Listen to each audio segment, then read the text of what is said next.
Congratulations, friends. We are at another Freaky Friday, which means another week of the off season is over. Kaput. Done. Only one more full week of off season before Big Ten Media Days. So the countdown is well and truly on. It is a Freaky Friday. It is a mailbag edition on the beat, the Austin Birm Show. I am Austin. He is Birm. We did it, man. One more week. Yeah, and today's like a good day, more than the average Friday in the off season. And I think it's important that we deep dive into why. And it's because it's free Slurpee Day at 7-Eleven. Oh, on your July favorite 11th. holiday. Well, I mean, 7-Eleven is it's a throwback to my youth of just a memory that I had. I grew up right across the street from one, and every July 11th was like the day you got a free Slurp. So got to rock across the street and get a free Slurp. And I hope, I believe they still do that now. I know that, not a lot of things have changed in the last, 30 some years, but I believe free Slurps are still available at 7-Eleven. So go out and get one. Man, do you get Slurp? Do you get ices when you go to the movies still? Because I still do. I'm like a child. I do not. The girls do. They love an icy. And Liberty will get any flavor at any time. She made a work of art at Buc-ee's coming back from vacation. I think it was half pina colada, half watermelon. And it does sound delightful. Yeah, it was a 10 out of 10. But at the movie theaters, though, you get blue raspberry, cherry, and Coke, unless they have like a special flavor that's designed in homage to one of the movies that's playing currently. But normally I just go with the standard, blue raspberry cherry mix, which is the old standby. So, well, I don't know. I need a huge bucket of popcorn, and then I like to play with the Coke freestyle machine. Well, yeah, I'm just giving away all the secrets here. I start with one Coke freestyle, and then once that's done, then I go to the icy. Wait, so you're saying you steal ices? No, I mean, you just buy a large drink, and whatever you put in it is not really a matter of consequence. I don't believe.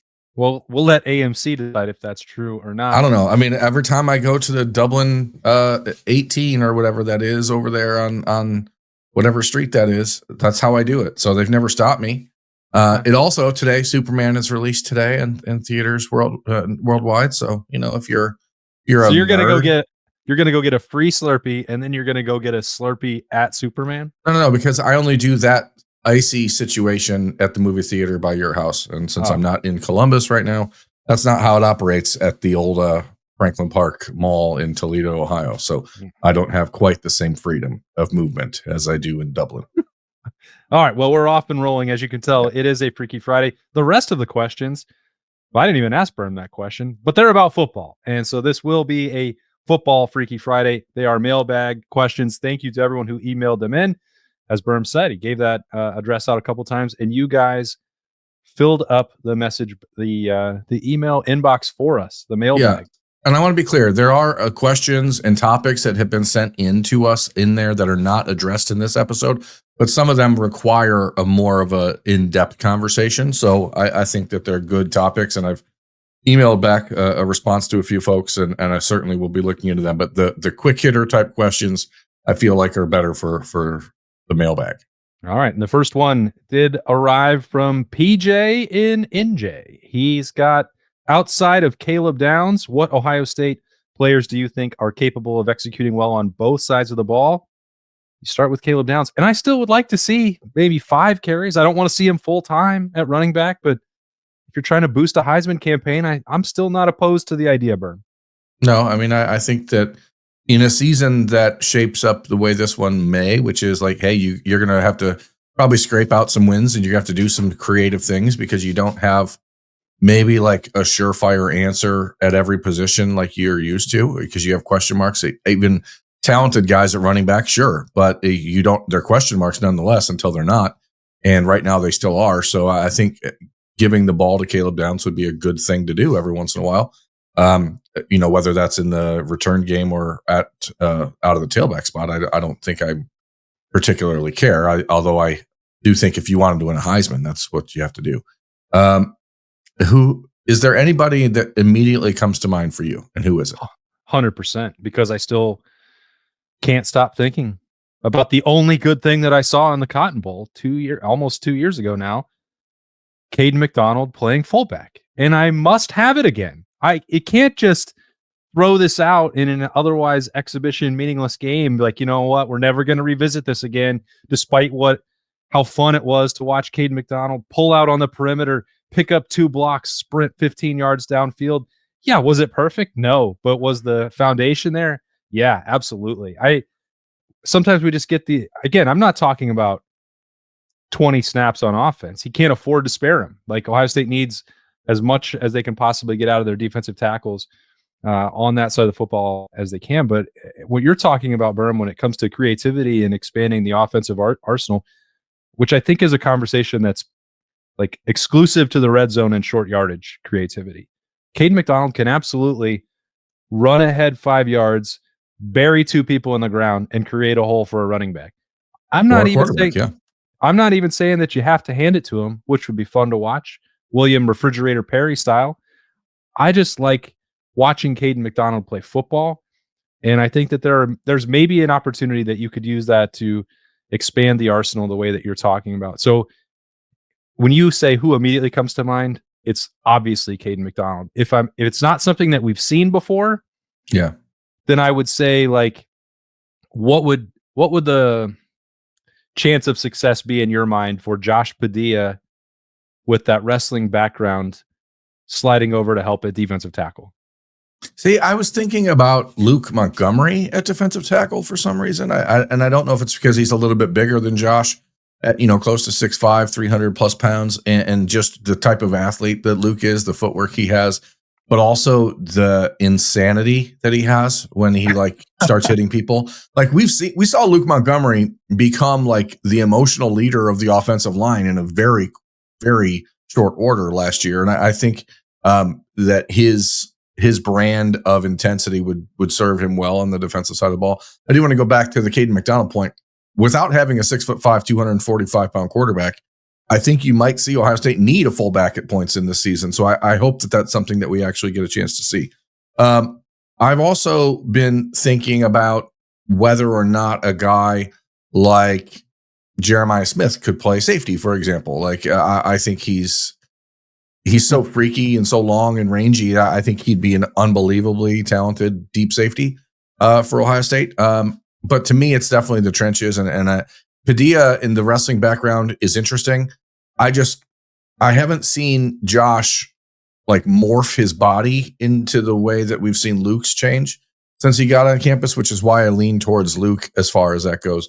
And then I also think that I would like to see Will Kazmarek at linebacker, just to see, because I think he's a guy that would be really eager to plant his face into somebody else's face. And that is what you want. Now, I don't know if he's certainly not the athletic marvel that Sonny Styles and Arvell Reese and Riley Pettijohn and TJ Alford are, but I think just from a purely this dude is going to line up and hit people perspective, I think he could do it a la Cade Stover. Maybe it's because I keep going back to when Will Kazmarek came to Ohio State, there were comparisons made about his personality and his style of play to Cade, but I'd like to see that also.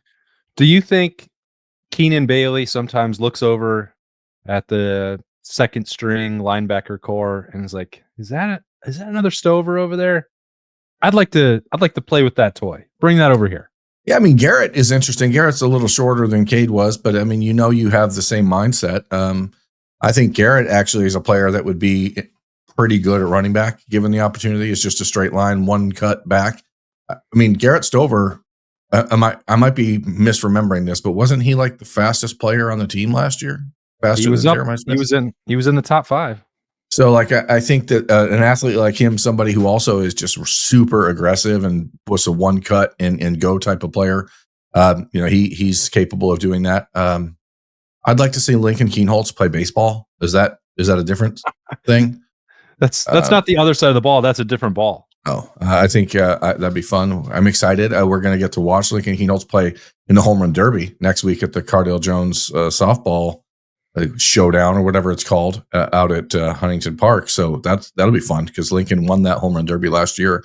And sometimes I feel bad when like an athlete has to choose. And Lincoln Kienholz, like, it's unfortunate he has to choose a sport because he could be so good at any of them. I did not get to play in the Roosters coaches golf outing last month, but I'm told that the current players, because Austin Serrell had mentioned this, like, well, we're going to play this year. And current players are out there. I believe that Lincoln Kienholz's team won that too. So he can use a lot of different balls and different athletic tools. Well, the last time we were out there for a 7-on-7 camp at Ohio State in June, I had a conversation with Ryan Rudzinski, who is obviously a walk-on linebacker for Ohio State, a Buckeye legacy. His father, Jerry, played for the Buckeyes in the 90s. Last year, when we were doing our series over at Fairway Columbus, we continually heard from the other players on the team that, like, Ryan Rudzinski is the best athlete on the team. Ryan Rudzinski is the best golfer on the team. And so I was talking to Ryan about, getting out and playing, and he said that he and Lincoln Lincoln wasn't there, so maybe he was putting words in Lincoln's mouth, but he said that he would be interested in playing a full round of golf between him and Lincoln, where we were there and videotaped and recorded the entire round. He also said he's sick at how good Lincoln is at things because Lincoln just started playing golf 2 years ago and he shouldn't be as good as he is. Okay, well, we're running out of time in the off season, so we need to get that set up as quickly as possible because that sounds amazing. Thanks to PJ for that question. This one comes from Connor. Connor, for real. Hypothetically, if Jeremiah Smith was to come back for his senior year, which is very unlikely, but it'd be cool if he did, would he have the best chance to challenge Archie for 2 Heismans? I know that the Heisman committee doesn't like repeat winners, but I have a strong feeling he will get at least one in the next 2 years. So a few things, Connor. Number one, thank you for the question. Number two, I don't think the Heisman committee is anti-repeat winners. It's just that very rarely does somebody have back-to-back seasons that is that good that they are in the conversation. Number of times because that player wins the Heisman and then leaves to the NFL. Number two, Jeremiah Smith has just as good a chance to win it the next 2 years and doesn't need to return for his senior year to win the Heisman. But number three, I don't think it would matter because if Jeremiah Smith is putting up the type of year necessary to win the Heisman Trophy, I think that Julian Sayin or Lincoln Kienholz might win the Heisman Trophy because if a receiver's putting up that type of number and that type of productivity, it generally means that the quarterback of that team is also doing some pretty special things. And so we all know how the committee and voters tend to lean quarterback when it comes to these discussions, decisions, etc. Jeremiah is different. Jeremiah is such a freak and such a known commodity in the athletic world that he might be able to overtake the quarterback in one of those conversations, but to do it back-to-back years, I don't know. That seems hard. That is the difficulty with wide receivers winning this award because let's just say Jeremiah has 1,500 yards and 15 touchdowns, which those are those are within reach, right? Those aren't extraordinary numbers, and people could put it in context. It's like, well, he's getting double covered, and he did this. It's amazing.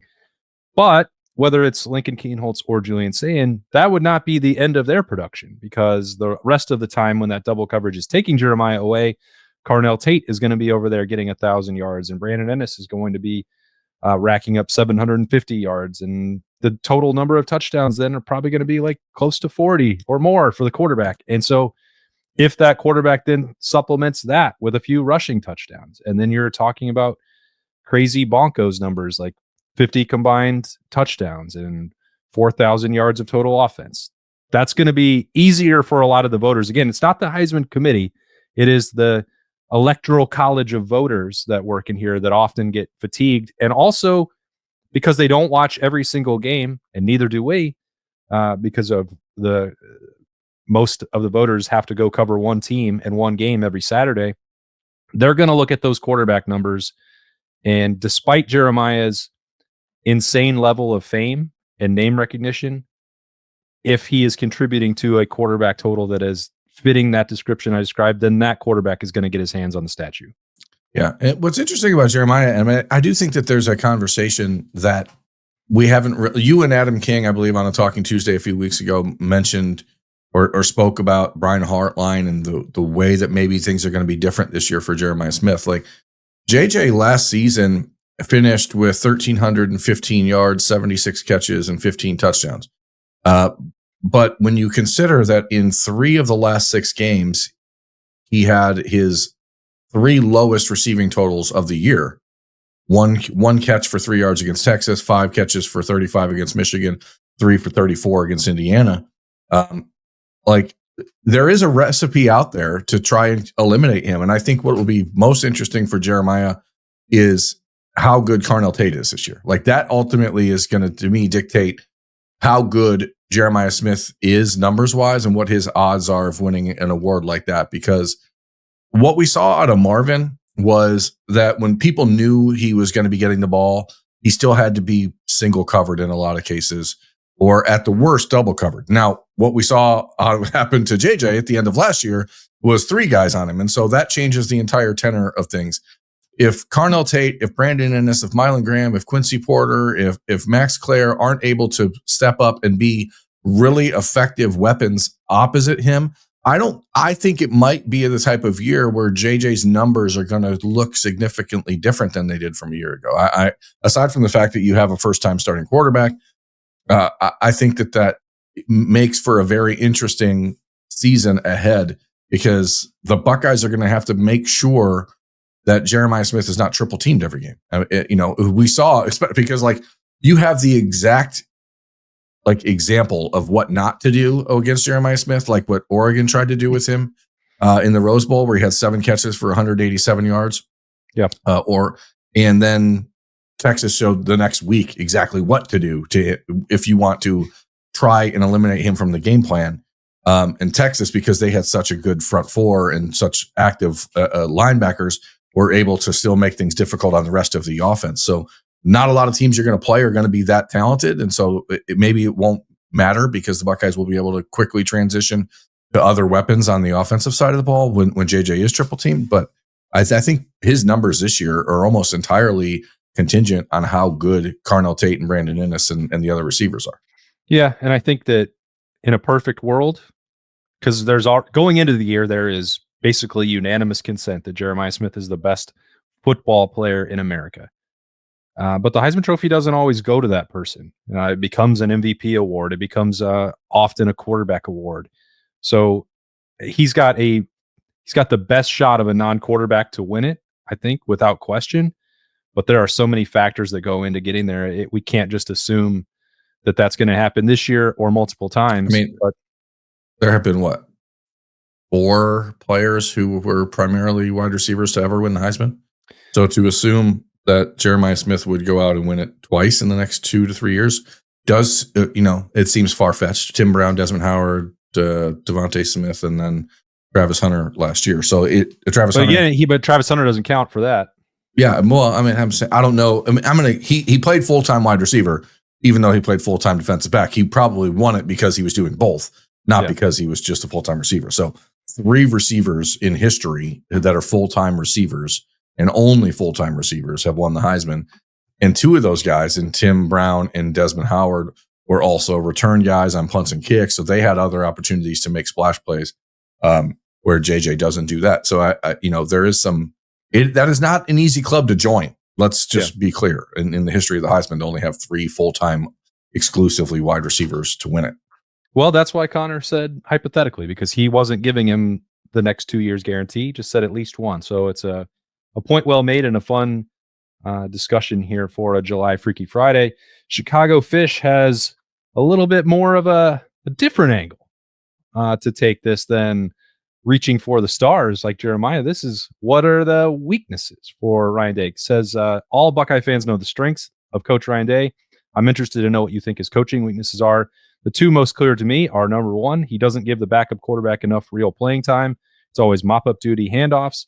Number 2, kind of along the same lines, during the Kyle McCord and Devin Brown in-season quarterback battle, he never really gave Brown an equal chance.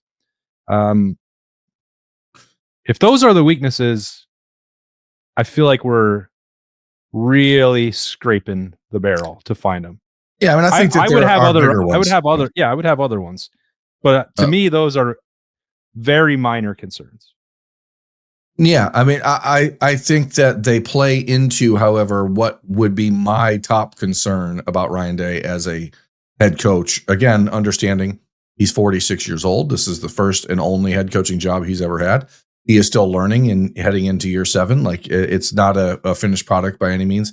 To me, the biggest thing that I think is a potential area of opportunity, if you're someone who's ever worked in the business world or outside of this context, there's a thing called a SWOT analysis: strengths, weaknesses, opportunities, threats. I think an area of opportunity for Ryan Day, and I'm not going to call it a weakness because I understand why he's worked the way he has, is that I think he is very, very reluctant to trust people. At some point, and I think maybe last year will go a long way toward eliminating this from his thought processes, is that last year when he gave something up and surrendered it a little bit, he realized that he was able to do more and different and better things. So I hope that is a sign of things to come for him. But that would be, for me, number one on that list, is just not being quick to not. I don't think it's a weakness to be reluctant to trust people. I think once someone has given you the benefit of the doubt, it's good to give it back to them.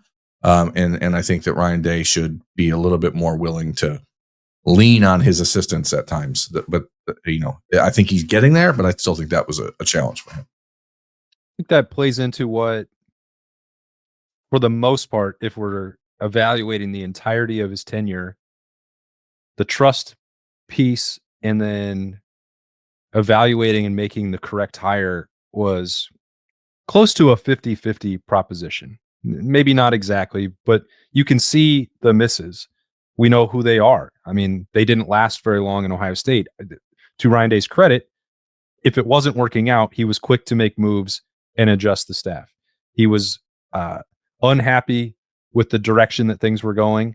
There was not great communication with Mike Yurcich. That was a one and done situation. When Kerry Combs was not handling the defensive coordinator role in a way that was up to the Ohio State standard, he made an in-season change. We were, I think, mildly surprised that you could have made a case that Perry Eliano was not doing anything that warranted moving on from him at safety, but it wasn't what he wanted, at least on the recruiting front, maybe schematically with Jim Knowles, and they swapped that out for Matt Guerrieri. Now, the solutions that he has found in all of those cases, for the most part, worked out very well. For whatever criticism there may have been about Corey Dennis and the tenure that he had at quarterback, he understood what Ryan Day was asking of leading those rooms. He was working with decorated players. There wasn't a point you could point to that room and be like, well, you're not doing a good enough job coaching Justin Fields. Like, that wasn't really a situation or a debate that we had. And he was a pretty solid recruiter. So that may be a part that we can go put up for debate. Even when Tony Alford left and there was maybe some opportunity, he could have made a move there earlier. Also a case to keep him. And then that wound up being a choice that was made for him, and he had to go get Carlos Lachlan. I think there is a string of successes happening with the hiring front, but if it may play into what you're talking about with learning how to trust, learning how to delegate. And then as a first-time coach, the Rolodex that he had at his disposal was not the deepest of anyone in the country. So that led, I think, to some pains behind the scene with the coaching staff and piecing it together in a way that right now I would look at it and be like, I think all of those make a ton of sense. And this might be, despite the relative inexperience on the offensive side of the football, like the best coaching staff in America. Yeah. And let me, if I can spin off or expound on my talk about trust. I think the biggest issue that I had with Ryan Day early in his career, and as we've talked a lot this offseason about the change in his demeanor and aura, is I don't think he trusted himself a lot of times because I don't know if there's a sense of like imposter syndrome, like I shouldn't be in this job, I'm not from Ohio, all of the things that people have kind of used as ammunition against him. I think that Ryan, for all of his quality traits, all of the things that make him a successful human being and a winner on the field. I think he is very aware of what people say. And I think that he was probably allowing himself to pay deference to other people early in his career and using their opinions more than trusting his own instincts. And I think that is over. And if that's the case, I think that is a really good and positive thing for Ohio State football moving forward, because when he has turned inward and said, I need to do this regardless of what the public opinion is or regardless of what the PR may be, generally speaking, it's worked out pretty well for Ohio State. But we still see remnants of that self-doubt and the questioning himself. We generally see it in the last week of November more than any other time during the year. But I think that everything that's happened in the last 9 months, 8 months, is going to go a long way toward eliminating that being a problem in the future. So bottom line, should he play the backup quarterback more? Yes, I think he probably should. But again, I think that comes down to trust. And he's playing the guy he trusts, and playing the guy that he knows is going to do things the way he wants it done. And that is who he is. I'm not sure that I buy that as a current criticism of Ryan Day, though. He had his third string quarterback I think it's last over. year throwing the football. If maybe that's the opportunity you're talking about, because we certainly had a ton of conversation about that a couple of years ago. Like, why didn't CJ Stroud throw a football? Well, it didn't affect him once he got the starting job. I have always believed that, and I've made this argument, that Ryan Day, with his quarterback development, the track, the plan, the practice habits, all of that stuff, it's sort of beyond reproach to me. There was one hiccup, but I don't think that 2023 had anything to do with Kyle McCord not having opportunities to play. He started a game the year before. He had experience as a true freshman. So I don't. And I think because of the way that year ended and because of Kyle transferring out when he did and all of the other things that were floating around the 2023 season, I don't think we should be so eager to suggest that Kyle McCord was not a good quarterback in 2023. He threw for 24 touchdowns, 3,200 yards, only 6 interceptions, threw for 265 yards a game. It was rough to watch at times, but the offensive line was also pretty paltry at times. The running game was non-existent at times. I think that there's a lot of blame to go around, and we can talk, and we will always talk about Kyle McCord in that 2023 season.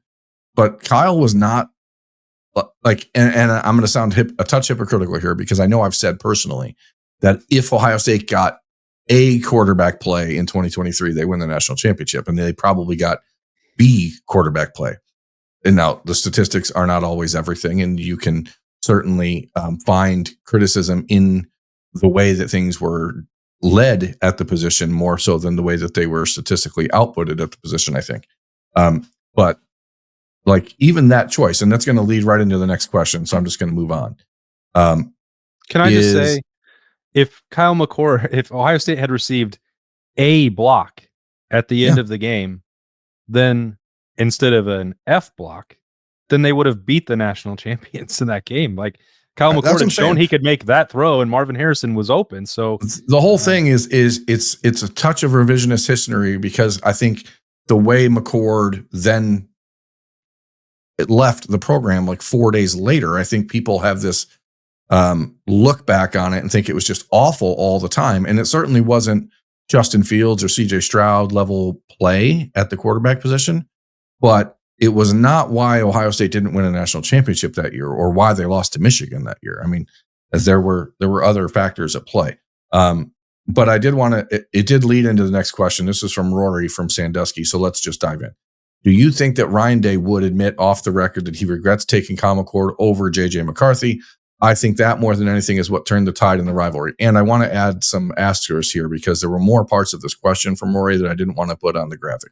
He said that there are other causes for the losing streak, such as the leaked hang 100 on them quote from Ryan Day as bulletin board material. Obviously, Michigan's cheating. hubris on the Buckeye side, etc. But I know when we go back to the Kyle McCord and JJ McCarthy evaluation, the decision, there were so many moving parts to that.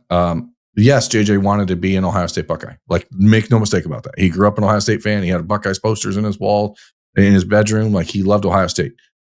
At the point where Ohio State was evaluating these two guys as juniors in high school, Kyle McCord was a much more complete quarterback at that point. He was a accurate passer. He was a big 6'4" or 6'3", 210-pound kid. Like, he playing at a winning program at St. Joe's at Prep, and his father played in the Big Ten. He had a lot of things that would, on paper, you would look at and say, this is why this guy makes the most sense. Now, they both ended up being 5-star type prospects. They were ranked, in that 5-star range, according to pretty much everyone.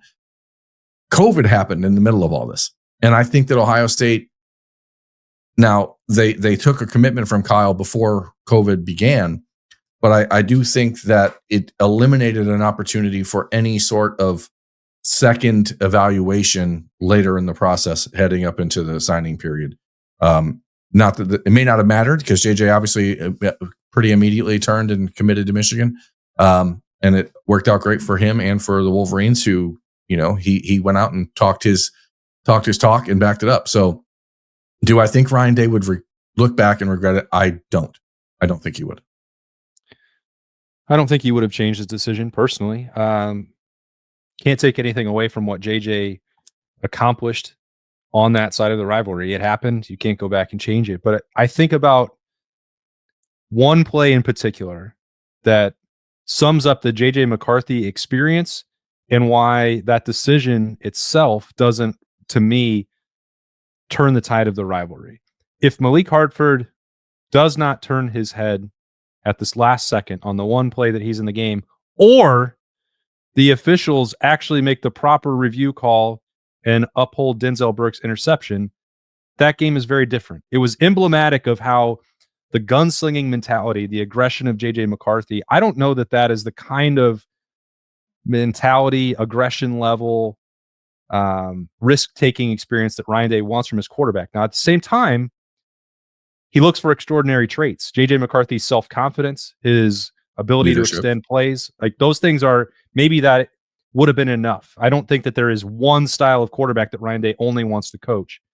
But I think if you look at the overall body of work, and I said it then, so I'm not going to go back and change it. JJ McCarthy won those games, and he won it with his style. And the guys on that Michigan team believed in him, and the chance that he took paid off. He got that touchdown. He made the plays in that game. There were, if you think about 2023, he had multiple plays in that game.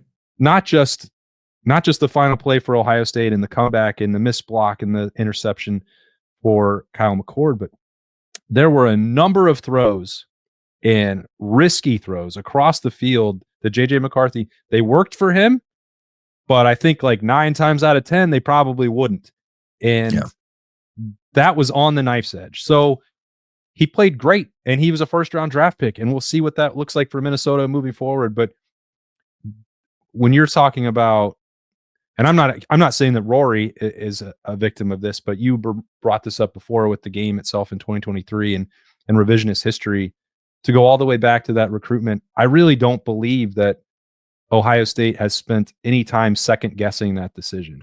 No, I'll tell you, the only area where I think that there would potentially be a touch of like, oh, did we or did we not make the right decision, would be if you had an opportunity, if you had a time machine to go back after this past season with Will Howard and then go back, maybe Ryan Day's priorities of what he was looking for in the quarterback would have changed a little bit. And because, again, nobody anticipated Will Howard being like, there were a lot of people who thought Will Howard was going to be a pretty good quarterback at Ohio State, myself included. We didn't have any idea how impactful Will would be because of the leader he was. And so the knock, and this is why I brought up Kyle earlier in the 23 season, like we can all pinpoint plays throughout that year where, oh, if Kyle didn't do this, if Kyle was slow here, the biggest issue in 2023 with Kyle McCord was that his leadership style did not translate to that football team in a way that you need your quarterback's leadership style to translate. And it's not to say that Kyle's a poor leader. I don't want to say that. It's just, it did not fit what that Ohio State team needed. We saw Kyle at Syracuse a year ago being a much more vocal, much more upfront, much more out in front type of leader than he was at Ohio State. And that might have been because when he got to Syracuse, he had learned from his time at Ohio State, or maybe it's because he wasn't surrounded by 75 other players who were all 5-star type talents like he was. Like, I don't know what it was, but the difference, the one thing that JJ McCarthy possessed that Kyle McCord didn't is a leadership style that I think would have translated to what that 2023 team needed, which was a very in your face, I am not going to let us lose type of quarterback. Yeah, I mean, I think, look, the don't make mistakes thing from before that game, if we're just going to talk about one specific day, 2023 in the big house, I don't think those words ever came out of JJ McCarthy's mouth. No, and I remember tweeting that out before the game. I was watching, the Buckeyes were getting ready to do their pregame huddle, and Kyle McCord saying, "Don't make mistakes." And I was like, "Oh no, that's not good." Like, but again, I don't know how much of that is downriver of Ryan Day's mentality that week because of everything else that was going on. I don't know, but it doesn't matter. I think that Ohio State is in a pretty good position quarterback wise. I think that Kyle McCord's season as a starter will oftentimes be misremembered or it'll be focused on things that are kind of unfair to Kyle. But it's also not to say that Kyle was not the right quarterback to lead that team. And unfortunately, Devin Brown wasn't either, because if he was, Devin had much more of that JJ McCarthy personality. But he clearly wasn't consistent enough to be able to provide what they needed. And then he had the ankle injury. And I think there's a lot of us who believe that there was a point in the middle of the 2023 season heading into that Penn State game where the Devin Brown package was going to begin turning into a much bigger role for him. And then it got eliminated. So, who knows how much that impacted Kyle's confidence? I don't know. We can go all of forever on that. Yeah.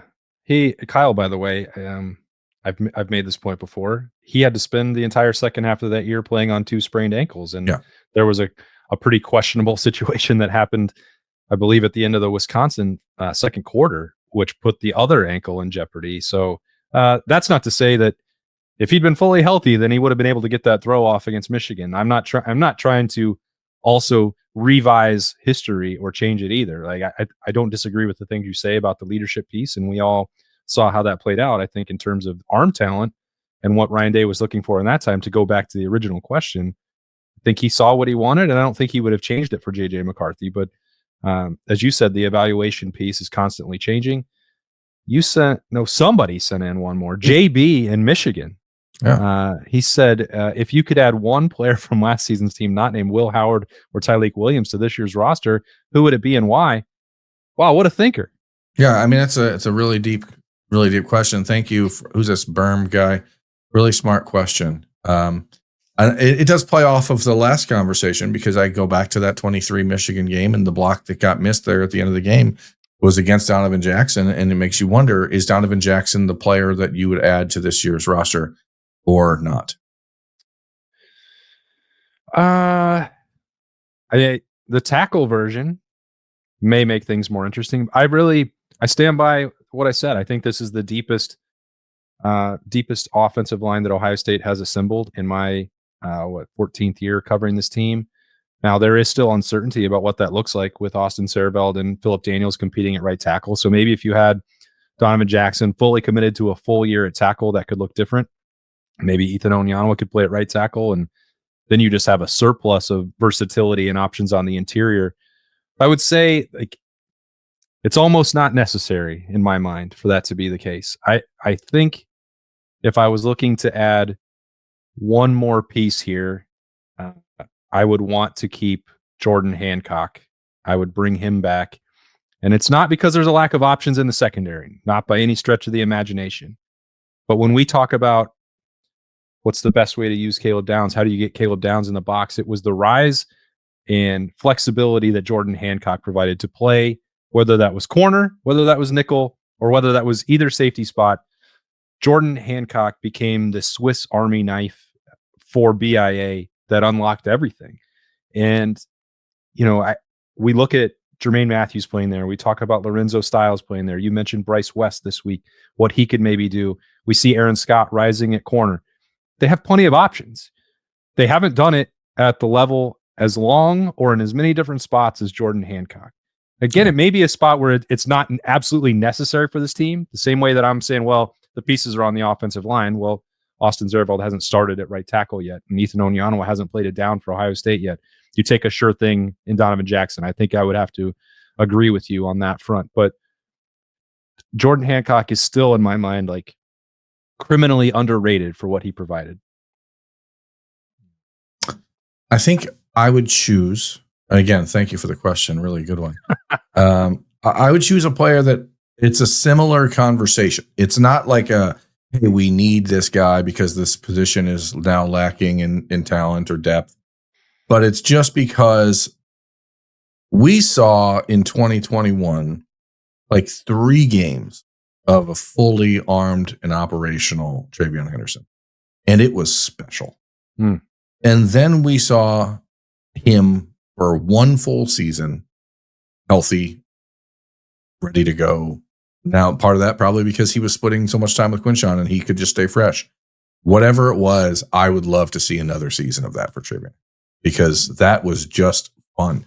That the idea of having a guy that every time he touches the ball out of the backfield can score is a game changer. And especially in a team that has working in new quarterbacks, like to have that security valve, that safety that security blanket, safety valve, security valve, safety blanket, whatever the hell you want to call it.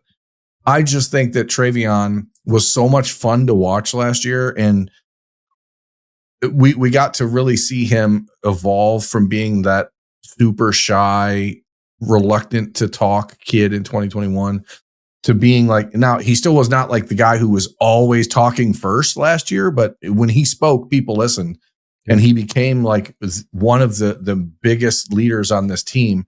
And then when you couple that with the fact that he's also the most dynamic running back in the country last year, boy, it'd be nice to have a guy like that back for Julian Sayin or Lincoln Kienholz to have that in the backfield next to you.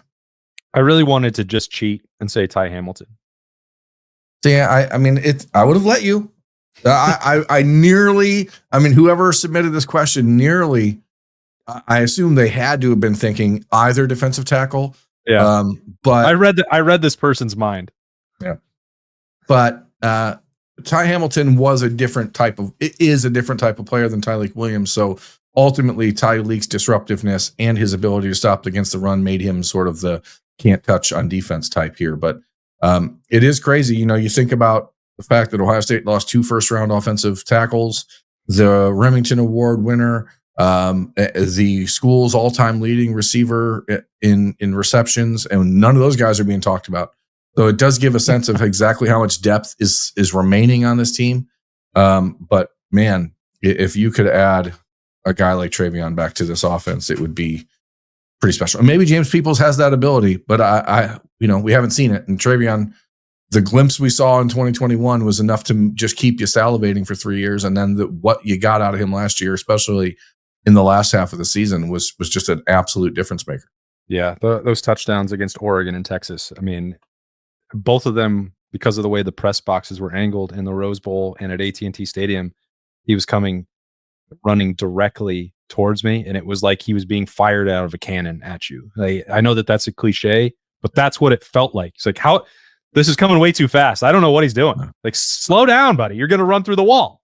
I was in the corner of the end zone where he ran to on the Oregon touchdown run, and within like 3 or 4 minutes, I had 11, 12 text messages from people who saw me on TV when the touchdown happened. And I was sitting there mouthing, I think it was to Garrick Hodge of 11 Warriors. I was like, I couldn't believe what we were seeing, but how fast he got down that sideline was and I have pictures where he's not touching the ground, like he's running, and it's just like floating. He was really, really special. It's a real darn shame he's going to be wasting his talents in New England. Just kidding, Mike Vrabel, if you're listening, I'm sorry. I forgot you were the head coach there now, and I take it back. Yeah. You almost blew your opportunity to get any Patriots tickets there, buddy. Wow. My bad.